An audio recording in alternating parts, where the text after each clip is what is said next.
اعوذ باللہ من الشیطان الرجیم بسم اللہ الرحمن الرحیم اللہم صلی علی سیدنا و مولانا محمد وعلی آلہ وصحبہ وبارک وسلم۔ ناظرین و سامعین، خلوص نیت، انسان کی نیت کا خالص ہونا، اس سے کیا مراد ہے؟ خلوص نیت سے مراد کسی کے باطنی محرک کا تزکیہ و تطہیر ہے، جو اس کے اعمال کے سبب بنتا ہے۔ کسی شخص کے عمل کے نیت کے خالص ہونے یا نہ ہونے کے جاننے کا جو معیار ہے، اللہ تعالیٰ کی وہ خالص اور بے لوث محبت ہے جس کے ساتھ وہ اس کو سر انجام دیتا ہے۔ سلف و صالحین میں سے بغداد کے ایک صوفی بزرگ حضرت سری سقطی رحمۃ اللہ تعالیٰ علیہ اخلاص کی حقیقت کے متعلق یہ ارشاد فرماتے ہیں کہ من تزین للناس بما لیس فیہ سقط من عین اللہ تعالیٰ، کہ جو شخص دوسروں کو دکھانے کے لیے ایسے اپنے آپ کو آراستہ کرتا ہے کہ جو اس کے کردار کا حصہ نہ ہو، وہ اللہ تبارک و تعالیٰ کی نظروں میں گر جاتا ہے۔ آپ دیکھیں کہ جب کوئی خلوص نیت سے کوئی کام کرتا ہے تو اس کے باطن میں ایک نور پیدا ہو جاتا ہے، جس سے اس شخص کو قلبی اور جسمانی اور روحانی ہر قسم کا سکون میسر آتا ہے۔ حضرت سہل بن سعد السعیدی سے مروی آقا علیہ الصلوۃ والسلام نے فرمایا کہ جب کوئی شخص نیت کو اچھا کر کر خلوص نیت سے کوئی کام کرتا ہے تو اس کو کیا فائدہ ہوتا ہے۔ حدیث پاک کے الفاظ ہیں کہ اذا عمل المؤمن عملا صار فی قلبہ نور، کہ جب کوئی بھی شخص، کوئی مومن اچھا اور نیک کام کرتا ہے تو اس کے دل میں ایک نور پیدا ہو جاتا ہے، جس کی وجہ سے وہ انسان سکون میں، روحانی سکون میں چلا جاتا ہے۔ نیت میں جس قدر اخلاص ہوگا، وہ نور کی جو کرن آپ کے دل میں پھوٹ رہی ہے نیت کے اخلاص ہونے کی وجہ سے، ٹھیک ہے، وہ اس قدر قوی ہو۔ اگر کسی کے اچھے کام کے پیچھے خلوص نیت نہ ہو تو دل کو منور کرنے کی صلاحیت سے وہ انسان عاری ہو جاتا ہے۔ اللہ تعالیٰ کی ذات منصف ہے، وہ اپنی مخلوق سے انصاف فرمانے والی ہے۔ اللہ رب العزت کسی کی بھی نیکی کو ضائع نہیں کرتا، وہ محض دکھاوے کے لیے نیکی کرنے کا اجر تو اس کے نامہ اعمال میں درج فرما دیتا ہے۔ نیکی جو آپ کر رہے ہیں جس کے اندر اخلاص نہیں، جس کے اندر نیت مخلص نہیں، اس کا آپ کو اعمال میں ثواب تو مل جائے گا، لیکن ایسی نیکی کرنے والا مومن جو ہے وہ روحانی سکون سے محروم ہو جاتا ہے۔ آج ہمارے اچھے اعمال ہیں، ہمارے باطن میں تبدیلی کیوں نہیں آتی؟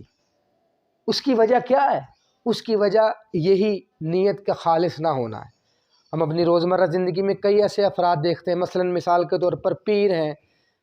ہمارے علماء کرام ہیں، مذہبی میلان رکھنے والے عام افراد ہیں، جو کئی عشروں سے، مجھ جیسے کئی عشروں سے جو ہے وہ مذہب کی خدمت کرتے ہوئے ہم ان کو دیکھ رہے ہیں، لیکن ان کی یہ مذہب کی خدمت ان کے اندر کسی قسم کی تبدیلی کا باعث نہیں بنتی، ان کے باطن کے اندر کوئی تبدیلی نہیں آتی کہ جس کی وجہ سے وہ تبدیلی انہیں اللہ والا بنا دے، بلکہ اس کے برعکس جو کوئی ان کی صحبت میں رہتا ہے وہ اللہ تبارک و تعالیٰ کی کامل اطاعت، اس کے خوف اور اس کی محبت کے شائبے سے بھی معروم نظر آتا ہے۔ ان کا کردار نہ صرف گہرا روحانی قلبی سکون اور خوشبو بکھیرنے والا نہیں ہوتا، بلکہ اندرونی افکار، ارادوں کا نیکوکاری کے مہک سے محروم کرنے کا پتہ دیتا ہے۔ یہی بات مذہبی تنظیموں کے عہدیداران ہیں، کارکنان پر بھی صادق آتی ہے۔ وہ اپنی تحریک کا پیغام دنیا بھر کے کونے کونے میں، گوشے گوشے میں پھیلانے کے لیے کوشاں ہوتے ہیں، وہ اسلام کے پیغام کو پھیلانے اور کم تر معاشی اور سماجی معیار کے حامل یا ہر قسم کے مواقع سے محروم لوگوں کی حالت سدھارنے جیسی ایک بڑی نیکی کا کام کرنے میں دن رات وہ ایک کر دیتے ہیں۔ وہ اشروں سے جو ہے وہ کئی عرصے سے مذہبی مبلغین کی قربت میں رہتے ہیں۔ خود کو بدلنے کے لیے اتنے شاندار موقع کی موجودگی کے باوجود بھی ان کی شخصیات میں موجود کمزوریاں ختم کیوں نہیں ہوتی؟ لوگ ان کے کردار پر کیوں انگلی اٹھاتے ہیں؟ ان کے بال وہ بڑھاپے میں چلے جاتے ہیں، نوجوانی سے نکل کر بوڑھے ہو جاتے ہیں، لیکن پھر بھی وہ اللہ اور اس کے رسول کے قرب کے باطنی احساس اور روحانی کیفیت سے کیوں نہیں سرشار ہوتے؟ اس مسئلے کی تہہ تک پہنچنے کے لیے کسی راکٹ سائنس فلسفہ کا ماہر ہونا ضروری نہیں، کہ اگر ہمیں یہ وجہ جاننی ہے کہ یہ تبدیلی ہمارے اندر کیوں نہیں آ رہی، تو اس کے لیے ہمیں کوئی بہت بڑے چلے کاٹنے کی ضرورت نہیں، کوئی بڑے وظائف کرنے کی ضرورت نہیں۔ ایک چھوٹی سی بات ہے، اس پر اگر ہم میں سے ہر کوئی اس بات کا ادراک کر سکتا ہے کہ ڈھیروں نیکی کے کام کرنے کے باوجود بھی ہمارے روح میں، ہمارے باطن میں کوئی واضح تبدیلی رونما کیوں نہیں ہو رہی، ہمیں اپنے مقصد کی گہرائی کا جائزہ لینا ہوگا۔ مقصد، ہمارے جو مقاصد ہیں، ہم جو کوئی نیک کام کر رہے ہیں، اس کا مقصد کیا ہے؟ نیک کام کا مقصد کیا ہے؟ اس نیک کام کو کرنے کے پیچھے کیا ہمارے معاملات ہیں جس کی وجہ سے وہ نیک کام ہم کر رہے ہیں؟ ٹھیک ہے، اس کا ہمیں جائزہ لینا ہے۔ خود سے ہمیں یہ پوچھنا ہے کہ ہم جو نیکی کا کام کر رہے ہیں اس میں دنیا اور آخرت میں اللہ کی رضا اور خوشنودی اور اس کی قبولیت کے لیے کر رہے ہیں، یا محض ہم اسلامی تعلیمات کو دنیا میں پھیلانے کی آڑ میں اپنے مقاصد کا حصول چاہتے ہیں؟ اپنے مقاصد کا حصول۔ برِ صغیر پاک و ہند کے ایک بڑے معروف صوفی بزرگ حضرت داتا گنج بخش علی حجویری، کوئی بھی انسان اس کے سامنے آپ ان کا نام لے تو ان کی ذات سے ضرور واقف ہوگا۔ ان کے مطابق خود غرضی پر مبنی، وہ اپنے کشف المحجوب کتاب میں یہ قول درج فرماتے ہیں کہ خود غرضی پر مبنی خواہشیں پوری ہو جانے والی یا پوری نہ ہو سکنے والی دونوں ہی تباہ کن ہیں۔ جو خواہشات خود غرضی کے ساتھ پوری ہو رہی ہیں اور جو نہیں بھی پوری ہو رہی، یہ دونوں معاملات تباہ کن ہیں۔ دیکھیں، ایک ہے پوری ہونا کہ خود غرضی کے معاملات میں خواہش پوری ہوئی، یہ معاملہ تباہ کن ہے، اور دوسری چیز ہے پوری ہی نہ ہونا، وہ عمل آپ نے کیا لیکن آپ کی وہ خواہش پوری نہیں ہوئی۔ خواہش کا پورا نہ ہونا، حضور داتا گنج بخش نے اس کو بھی ہلاکت کہا ہے۔ مثال کے طور پر اگر کوئی خود غرض شخص اپنے مقصد میں کامیاب ہو جاتا ہے، وہ اسلامی تعلیمات پھیلانے کی آڑ میں اس کے پیچھے اس کی کوئی نفسانی خواہش ہے، اگر وہ اس میں کامیاب ہو جاتا ہے تو وہ کام اس کو ہلاکت کی طرف لے جاتا ہے، کیونکہ خود غرضانہ مقصد میں کامیابی جہنم کی کنجی ہے۔ خود غرضانہ مقصد میں کامیابی جہنم کی کنجی ہے، اور اگر وہ ناکام ہو جاتا ہے تو پھر بھی وہ اپنے دل سے نجات کے ذرائع کو مٹا چکا ہوگا،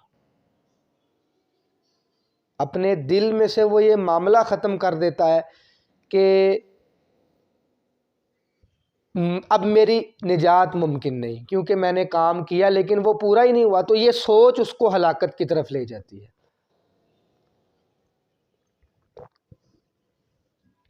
ہاں، خود غرضانہ خواہشات سے اگر ہم خود کو بچاتے ہیں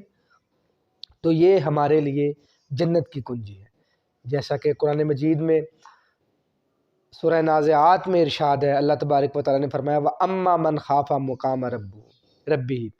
وَنَهَى النَّفْسَ عَنِ الْهَوَىٰ فَإِنَّ الْجَنَّةَ هِيَ الْمَأْوَىٰ کہ جو شخص اپنے رب کے حضور کھڑا ہونے سے ڈرتا رہا، اس نے اپنے نفس کو خواہشات اور شہوات سے باز رکھا، تو بے شک اس کا ٹھکانہ جنت ہی ہوگا۔ لوگوں کے وہی خود غرضانہ کام ہوتے ہیں جو اللہ تبارک و تعالیٰ کی خوشنودی اور اس کی پکڑ سے بچنے کی خواہش نہ رکھتے ہوئے کیے جائیں۔ یہ قول حضور داتا گنج بخش علی حجویری کا ہے۔ میں پھر ایک دفعہ دہرا دیتا ہوں کہ لوگوں کے وہی کام خود غرضانہ ہوتے ہیں جو اللہ تبارک و تعالیٰ کی خوشنودی اور اس کی پکڑ سے بچنے کی خواہش نہ رکھتے ہوئے کیے جائیں۔ ہمیں کوئی بھی کام اچھا کرتے وقت اس بات کا ضرور جائزہ لینا چاہیے کہ کہیں اس کے کرنے میں نے شروع کیا تھا خلوص نیت سے، کہ کہیں اس کے کرنے میں اچھی نیت کی کمی تو نہیں، اچھی نیت کا فقدان تو نہیں۔ ہمیں اس چیز کا جائزہ لینا ہے۔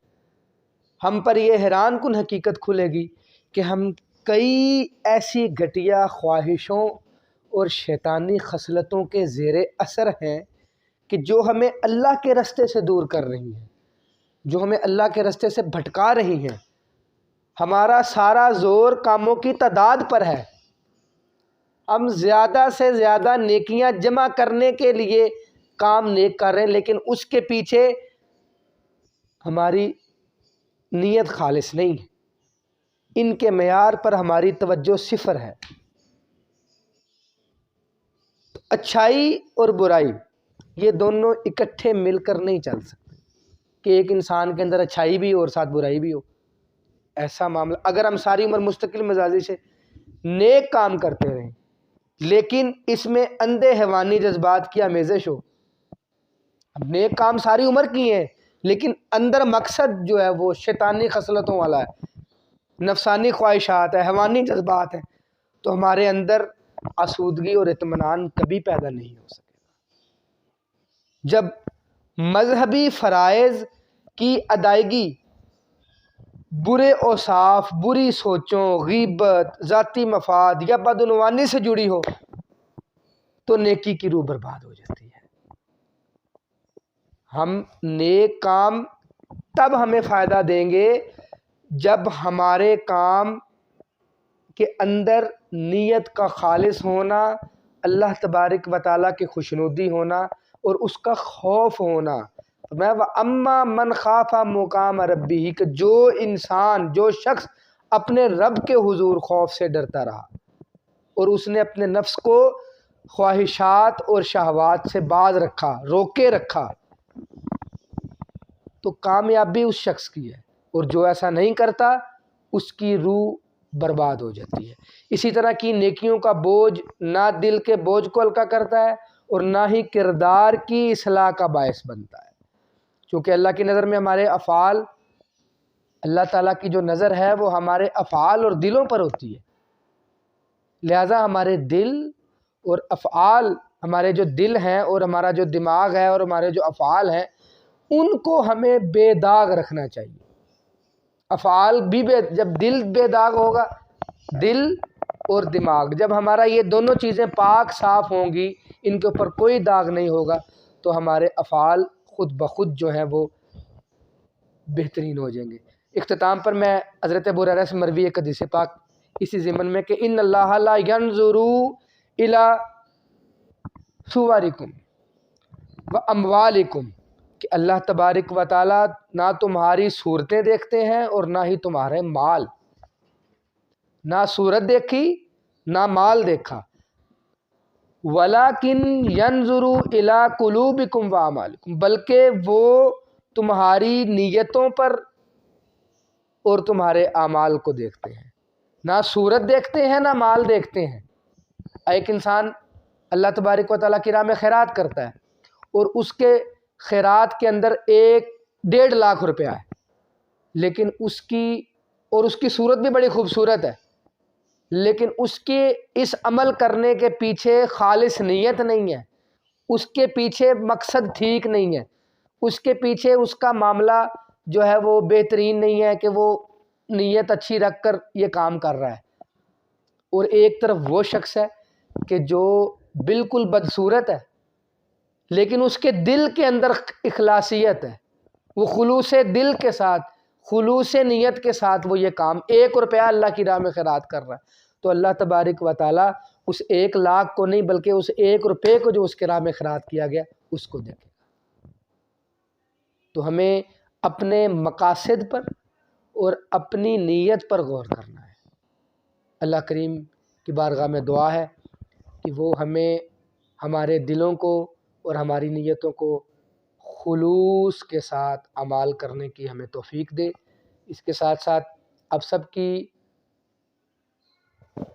سب کو میں یہ کہنا چاہتا ہوں کہ میرے یوٹیوب چینل کو سبسکرائب کریں اور میرے ویڈیو کو شیئر کریں اور اس پر کمنٹ کریں۔ السلام علیکم ورحمۃ اللہ وبرکاتہ۔